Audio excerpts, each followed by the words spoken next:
नमस्कार प्यारे साथियों, आप सभी का एक बार फिर स्वागत है स्वामी विवेकानंद स्टडी सर्किल प्रयागराज में। आज हम लोग एक विशेष मुद्दे पर यहाँ पर बात करेंगे। साथियों, आपके क्षेत्र में चुनाव होता होगा, चाहे वो विधानसभा का, लोकसभा का या फिर ग्राम प्रधान, मुखिया, ये सब सारे चुनाव होते हैं और आप इसमें पार्टिसिपेट करते हैं, आप वोट करते हैं, अपने मनपसंद उम्मीदवार को वहाँ पर वोटिंग करते हैं।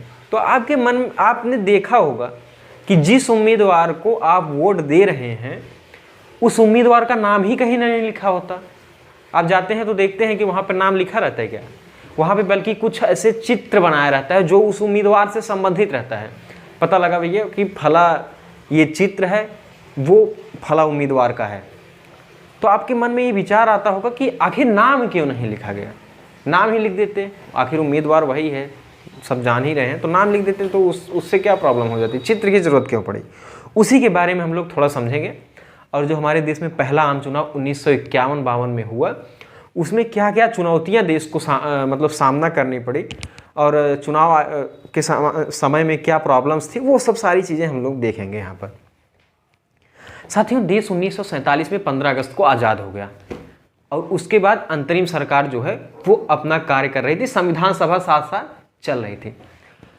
तो संविधान सभा ने क्या किया, क्योंकि देश में चुनाव कराना है, एक जो है सरकार का गठन करना पड़ेगा, तो संविधान सभा ने संविधान में एक चुनाव आयोग की व्यवस्था की कि ये चुनाव आयोग रहेगा।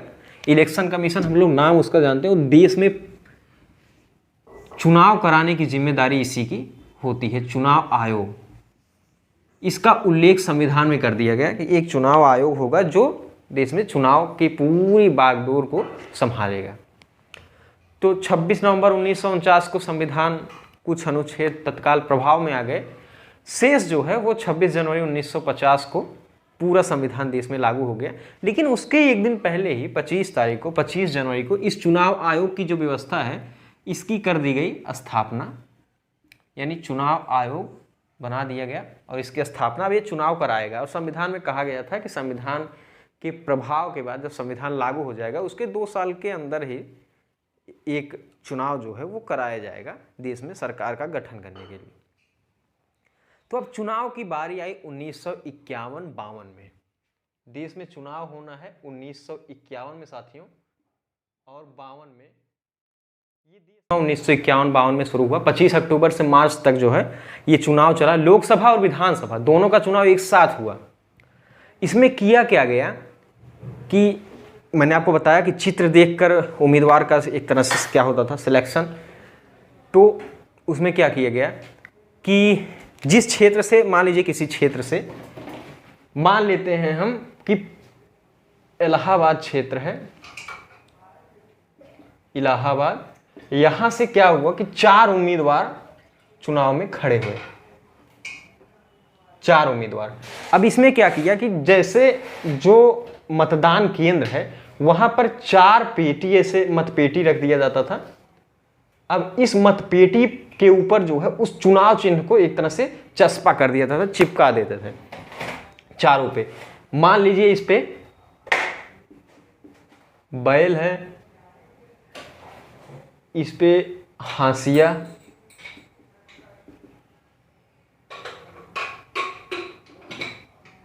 इस पे हम मान लेते हैं कि घर है, और इस पे मान लेते हैं कुछ ऐसे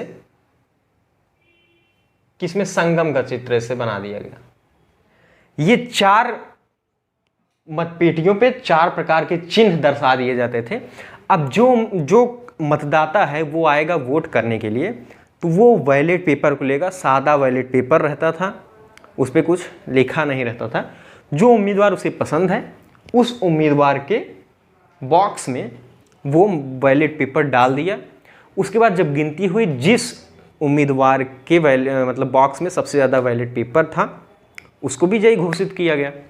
इस तरह से पहला आम चुनाव अक्टूबर से मार्च के महीने में हुआ, क्योंकि काफ़ी लेंदी प्रोसेस, उतना ज़्यादा एक तरह से व्यवस्थाएं थी नहीं, तो थोड़ा सा समय लगा। इस तरह से पहला आम चुनाव हुआ। अगर हम थोड़ा सा देखिए, अब इसके बाद क्या हुआ दोस्तों कि जब चुनाव चिन्ह की ये बारी आई तो चुनाव चिन्ह का प्रचार करना बहुत आवश्यक है। आज भी आप देखते होंगे कि किसी भी क्षेत्र में जब प्रचार होता है तो उम्मीदवार का नाम आप भले ना जानते हो, वहाँ पे चुनाव चिन्ह की एक तरह से मजबूती रहती थी, चुनाव चिन्ह दर्शाया जाता है। ये आज भी चलता है।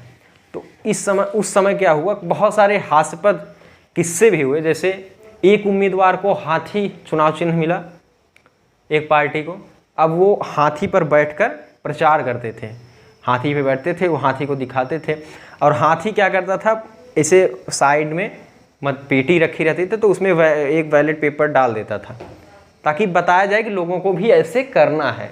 इस तरह से प्रचार होता था। एक उम्मीदवार को तो बाघ मिला चुनाव चिन्ह, वो आगे आगे चलते थे, पीछे पिंजरे में जो है बाघ लेकर पीछे पीछे बाघ जो है वो चल रहा है। इस तरह से प्रचार होता था। 1962 के चुनाव में क्या हुआ कि एक उम्मीदवार को मुर्गा चुनाव चिन्ह मिला, तो महाशय क्या किए, मुर्गा लेकर जो मतदान केंद्र है वहाँ पर गए और उनके मुर्गे को जो है वो चील पकड़ के उठा के ले गया। तो लोगों ने कहा कि अगर नेताजी अपने चुनाव चिन्ह को ही संभाल कर नहीं रख पा रहे हैं तो देश की जनता को क्या संभालेंगे, बेचारे चुनाव हार गए। तो इस तरह से कुछ चलती रही प्रक्रियाएं। अब देखिए हम लोग थोड़ा सा बात करें तो जब पहला आम चुनाव हुआ था 494 सीटों पर चुनाव हुआ, जिसमें दोस्तों 364 सीटों पर इंडियन नेशनल कांग्रेस, जिसका चुनाव चिन्ह क्या था, बैलों का जोड़ा हल के साथ था, तो इंडियन नेशनल कांग्रेस 364 सीटों पर विजयी हुई। उस समय क्या हुआ था, 86 सीटों पर दो उम्मीदवार चुनकर आए थे, एक जनरल से और दूसरा उम्मीदवार SC ST किसी भी कैटेगरी से चुना जाता था। यानी एक उस क्षेत्र से एक जो है जनरल उम्मीदवार और दूसरा SC या ST किसी से। 86 ऐसे सीट थे जहां से चुनकर आए थे। 364 सीट इंडियन नेशनल कांग्रेस के पास। उसके बाद दूसरे नंबर पर जो पार्टी थी वो थी communist party of India CPI, जिसके पास था 16 सीट। इस तरह से चुनाव हुआ जिसमें सरकार बनी थी नेशनल कांग्रेस की। इसके बाद नेशनल कांग्रेस का विभाजन बाद में हुआ, उसको हम लोग किसी अन्य टॉपिक में पढ़ेंगे। तो ये मैंने आपको बताने की कोशिश की किस तरह से देश में पहला आम चुनाव हुआ था। उसके बाद बहुत सारे परिवर्तन हुए। आज भी मैं आपको बताऊंगा आगे दूसरे वीडियोज़ में कि किस तरह से आप चुनाव चिन्ह ले सकते हैं या चुनाव चिन्ह को ख़त्म कर सकते हैं। वो सब सारी प्रक्रियाएं हम लोग समझेंगे किसी दूसरे वीडियो में। तो आज मैंने आपको चुनाव चिन्ह के बारे में कुछ चीज़ें बताने की कोशिश की है, आपको समझ में भी आया होगा। तो अगर आप चैनल पर दोस्तों नए हैं तो चैनल को सब्सक्राइब कर दीजिए और वीडियो को लाइक करना तो भूलेंगे नहीं आप। मिलते हैं किसी दूसरे वीडियो में।